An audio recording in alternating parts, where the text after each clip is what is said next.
Hello guys, ito nga pala si Katasay Translate Vlog. Pumunta nga kami sa SM Calamba ng anak na bunso, si Albert.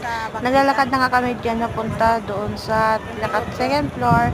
So balidaan muna kami sa elevator para mas mabilis ang aming pag-akyat doon. Kasi meron man selected, merong hagdanan at merong elevator. So mas pinili namin yung elevator na anak ng bunso para mas maganda.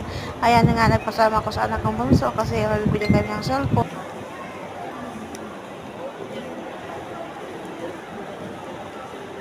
Dahil ba ulit na may bago Bakit mahal yung pandito? Kasi, anong premium? Anong lagay ba sa premium sa pinadikit natin kanina?